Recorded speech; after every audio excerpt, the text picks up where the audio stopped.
What's going on, YouTube? When it comes to large SUVs, one of the most popular and best choices for American shoppers has long been the Ford Expedition. It has loads of space, luxury, and features for the fam, and it just got fully redesigned for 2025.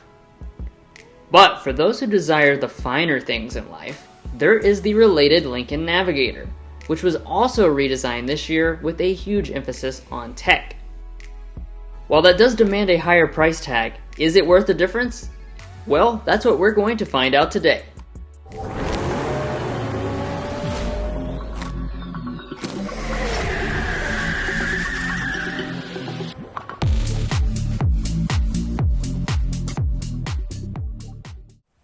So one of the crucial elements of this comparison is the price discrepancy. So let's mention that quickly before we get into all the other elements.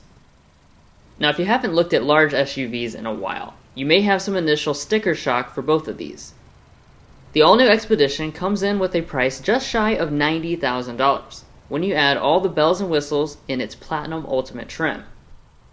Unsurprisingly, the luxury Lincoln demands a higher price tag, but it might not be quite the difference that you expect. A nicely equipped Reserve model with the same kind of features stickers at $108,000. By the way, if you want to get the best price from local dealerships and access to invoice pricing info for these two models or any vehicle, we have a tool on our website to do just that. It's great for shopping, so be sure to check the link in the description for more information. If you're new to our comparisons, we conduct them objectively. We've done our best to weigh the points awarded throughout in major and minor categories, and towards the end, we'll go over that price difference for a value assessment, as well as reliability and resale information. Let's get started. So walking up to their exterior designs, despite their relation to one another, you really wouldn't know that from their front ends. Both have presence. And while there are versions with blingy chrome, these versions have gone for a sportier blacked out look as equipped. We don't award points for styling differences, but let us know which design you prefer in the comments below. Now what is point worthy are their headlights. They feature LED lighting, of course, but it's only the Lincoln that has projector LEDs, plus entry and exit animations with dynamic turn signals. Neither of them have fog lamps. Heading around to the side, this is a great place to get a sense of just how big these two are. They can be even bigger too if you get the extended wheelbase versions, which range all the way up to about 221 inches in length. Now, even though their sides look very similar to each other, their wheels certainly do not. In the Lincoln, we have a fully blacked out look, compared to a contrast design on the Expedition. That's not all though, since the Expedition is actually the one rocking larger 24-inch wheels, compared to 22s on this Navigator. While that huge wheel size is available on the Navigator, it'll cost you even more. However, a Lincoln exclusive feature is that it is available with a two-tone painted roof. In the rear, they once again look quite different. The Lincoln has the more traditional design, since, controversially, half of the Expedition's tailgate is black regardless of the exterior color selection. Features-wise, they both have spoilers, hidden wipers, and fully LED taillights. In addition, as body-on-frame SUVs, they have large amounts of capability, 9,600 pounds and 8,700 pounds of towing in the Ford and Lincoln respectively. That's greater than a 5% difference, so we will award it a half point. For other features, they have fully loaded mirrors with power folding and auto dimming. Plus, they both also have every single active safety system as standard equipment. An advanced semi-autonomous highway driving system is part of that package, called Blue Cruise. But keep in mind the Lincoln subscription is included for an additional 3 years before you have to pay for it. Warranty-wise, the Lincoln once again excels. It is backed by a significantly longer warranty than the Expedition in both basic and powertrain, although neither include complimentary maintenance. Alrighty, that wraps up the exterior, and I promise there are very impressive cabins coming up. But first, if you're new here, we're brothers and we've been reviewing cars since we were 12 and 16. We started young, and since then we have reviewed over 2,000 vehicles at every price point. No matter what you're looking for, from humble to high-end, we'd love for you to subscribe to be a part of our Car Confections family. Let's learn a lot and have some fun with all the latest cars. Walking up, both have smart entry systems and remote start on the exact same key fob. Both also have the fan favorite power running boards, but neither include soft closed doors. Now, glancing inside the interiors of these two, they really have that initial wow factor, especially with all the new technology on board. We'll be diving into that soon, but for now let's talk seats. Both, as expected, feature real leather seating that feels similar in quality and has stitching and perforation details. Of course, the seats are also heated and ventilated, have memory functions, and are highly adjustable. The Navigator is more adjustable though, with standard 24-way perfect position seats compared to the Expedition's simpler 10 ways of adjustment. The other nice thing is that both have power massaging for relaxation after a long day at work. Now getting inside and breaking down the bigger point of overall material quality, these two both impress. They have liberally applied leather, real wood, and aluminum over many of the surfaces. However, we'd give the slight edge to the Navigator. It really just builds off of the Expedition and adds a few nicer details, like a glass volume control and leather assist grabs. So we'll give it a half-point advantage.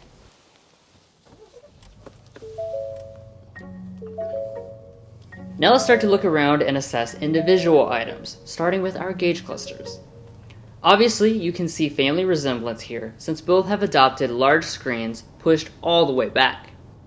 As far as sizing is concerned, the Navigator comes in exactly double in size, 48 inches going pillar to pillar, compared to a measly 24 inches in the Expedition. Do you necessarily need that? No. But it certainly allows for more information like weather and music to be displayed. Both models display Google Maps and blind spot camera views. One con of the screen positioning, though, is that neither of them can accommodate a head-up display. The steering wheels have moved to two-spoke designs for 2025, in order to not block the screens, and they are heated, power adjusting, and leather wrapped with rain-sensing wipers. They also both give you power adjusting pedals as well. Next up is the major point category of interior storage, where they are more different than you'd think. Here at Car Confections, we measure console volume with donuts, and the Expedition swallows up the maximum 2 dozen, compared to 17 in the Navigator. And while they both have wireless phone charging pads, the even bigger difference is that the Navigator goes for a floating console design, and the Expedition a full sliding console.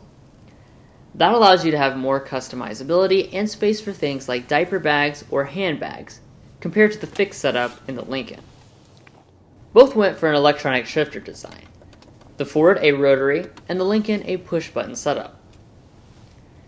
When you shift into reverse, they of course have 360-degree cameras and parking sensors. But before we get into other tech, it's time to talk audio. It goes without saying that these high-end audio systems both sound awesome, but especially so in the Lincoln. It has 6 more speakers and truly makes listening to music a wonderful auditory experience.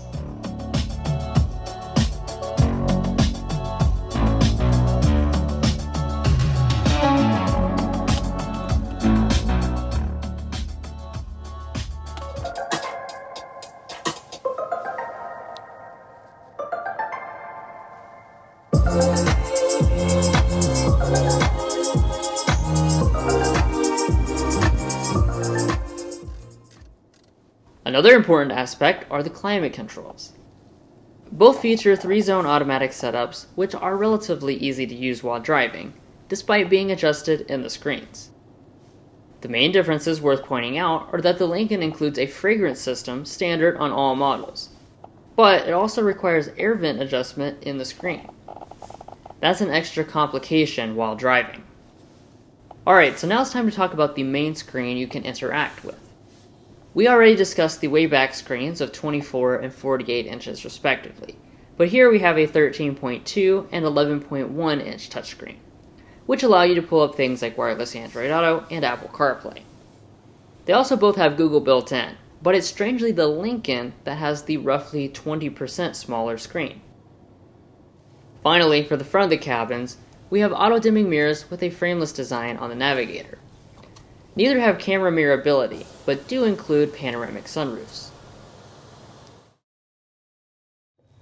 Now let's head for the important back areas, starting with the space.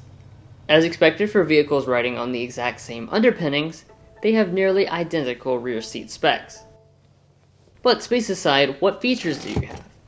Well, in this case, it's the Lincoln that takes the lead, with second row seats that are power adjusting instead of manual, ventilated instead of just heated, and they have lumbar and massage.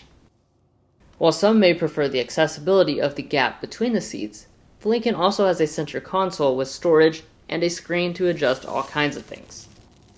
It also goes without saying that both include lots of plugs and outlets to keep devices charged up for the whole family, and neither has sunshades. Alright, now let's move to the next row. Getting into the third row is supremely easy in both, and would not require child seat removal. Once in the third rows, you'll quickly find that these are some of the very best third row seats in the entire industry.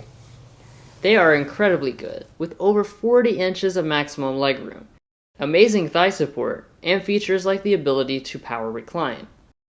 Both SUVs seat 3 across back here, have USBs and vents as well, but neither have a heated third row as equipped. One is available on the Navigator Black Label only. But perhaps just as important as the back seats are the cargo areas. Both have hands-free power tailgates, with some really cool new features for these all-new models. The coolest is the split tailgate design, which allows for ultimate tailgating with its built-in table, backrest, or storage shelf. In addition to that, both models have a ton of cargo space, as you can see, and in all but one seating configuration, it is over the 5% difference required to score a point. Of course, also keep in mind that extended wheelbase versions will increase those numbers for those with even larger needs. Other features include power folding third row seats, which can now fold 40-20-40 split, and full-size spare tires. One other important note is that the second row cannot fold completely flat with the executive seating in the Navigator, which is definitely something to keep in mind when selecting your preferred seating configurations.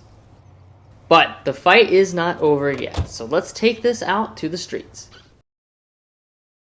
As we head out in the streets, you'll find once again quite a bit of sibling relations. While both the Navigator and the Expedition come standard with a 3.5-liter twin-turbocharged V6, they have different power outputs, for most trims at least. Navigator goes straight to the top, and includes the high-output version, making 440 horsepower and 510 pound-feet of torque. Expedition normally starts at 400 horsepower, but it has the same high-output version with 440 horsepower when you buy the high-end versions of the Expedition as well. Because of that, acceleration and performance are identical.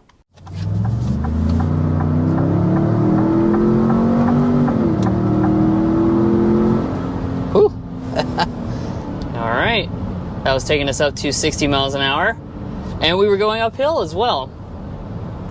So like we were talking about with the spec dump, one of the things that's actually not too changed versus the previous generation is the powertrain situation. We still got the 3.5-liter twin-turbocharged EcoBoost V6. That is what you have across all of the trim levels, no matter which one you choose. But there's two outputs, 440 horsepower on this. The regular version gets 400 horsepower. But regardless, you might notice that compared to the Tahoe, for example, the biggest competitor to this vehicle, that model does have significantly less on the base end.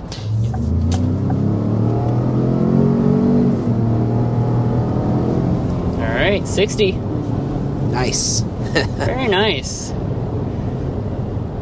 So, like we were talking about at the spec dump in the beginning, we don't have a powertrain change for this 2025 model.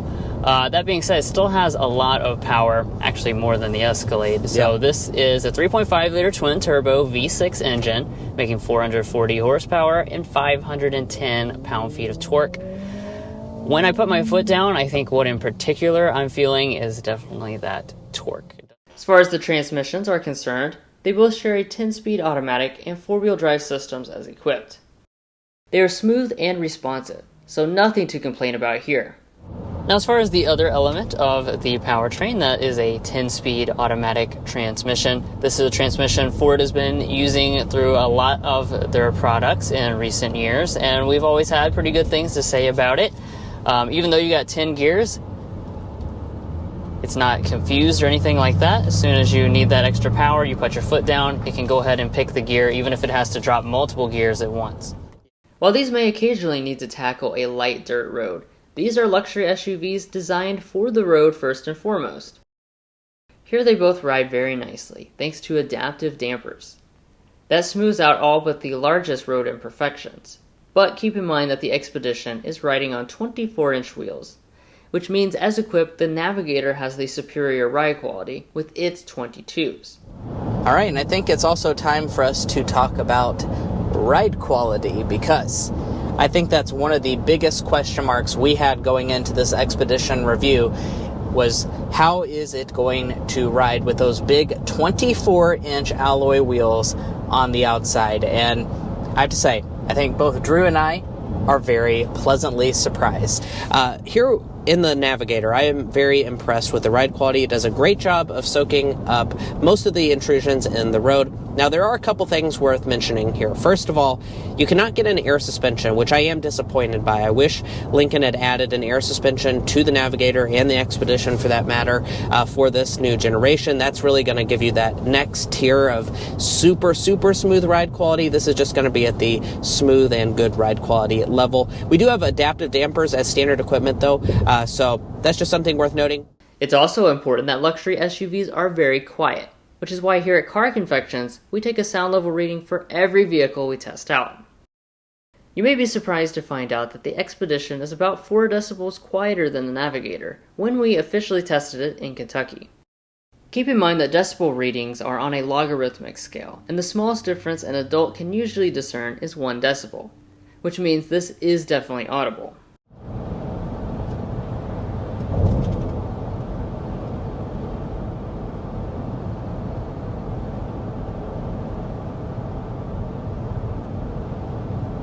Wow, that is very good, guys. 52.8 decibels is our official Kentucky sound level reading. 56.5 decibels is our sound level reading for this new Navigator. Finally, when it comes to fuel economy, you might be surprised that even despite them having the same city and highway fuel economies, the combined rating is 1 mpg lower on the Navigator. In our reviews and comparisons, we're also adding in reliability and resale information to give you a better picture of the overall value beyond just the original MSRP. Beginning with reliability, we developed the Combined Reliability Index, which takes into account several studies from trustworthy sources and combines them in a way that gives you a more realistic picture. Ford ranks 5 slots above the industry average for all brands in reliability, awarding it a half point. While Lincoln is below average reliability, 4 slots below to be exact, reducing its score by 0.4 points. These are overall brand values since they are all new models, which is why they are different despite being built in the same Kentucky factory. We also put Mason's economics degree to work to develop a detailed predicted resale value tool. After 5 years and 60,000 miles, both brands get very similar results, and it will hurt the pocketbooks for sure. Ford retains a predicted 48.8% of its value, and Lincoln comes in at 38.1% after 5 years. That 10% difference will give the Expedition plus 1 point. Obviously, there is also a price gap between them at the original purchase, about $18,610 in favor of the Expedition. Based on the average price being under $100,000, we will award a quarter point per $1,000, or 4.5 points to the Expedition. Now, as always, I want to emphasize that if money, reliability, or resale values matter less to you personally, feel free to disregard these points. And if you'd like to check out all our data about reliability and resale values, as well as learn about our methodology, make sure to head to carconfections.com/resale and /reliability. Buying a car is a big decision, and this is a great place to compare all the makes that you might be cross-shopping. Wow, so these SUVs really brought all they have to the table, and they've fought it out as siblings. Now let's kind of recap a little bit with some pros and cons, basically, to see what SUV should be your personal winner based on what is most important to you. Now, if we're looking at the Expedition, that should be your pick if you're obviously looking for better value, because you're going to get the same kind of space, but save a lot of money. In this case, $18,000 on today's examples. Also, the storage and the packaging is a little bit better in the Expedition, especially when you're talking about up in the front. Now, on the flip side, the Navigator should be your choice if you want the rear seat features. Really, the Expedition just kind of has a normal rear seat, even in this Platinum Ultimate trim level. The Navigator is going to add all the luxury, the power adjustment, the massaging, the ventilation in the back. It's also going to have a couple extra bougie touches when it comes to the front of the cabin as well. You have a much better audio system, fragrance system as well, so just those fine details. And it's also, in general, just going to have a more luxurious cabin, as expected. So, which one of these two siblings are you taking? Are you taking the all-new Navigator or the all-new Expedition? And we want to hear from you all down below. Now, if you're looking to buy either one of these SUVs or any new vehicle, we'd also encourage you to go to carconfections.com/newcarquotes. The reason you do that is because we have a tool on our website that'll connect you with local car dealers in your area to get you the best price. It's also going to give you access to invoice pricing information, which is a great tool for dealership negotiation.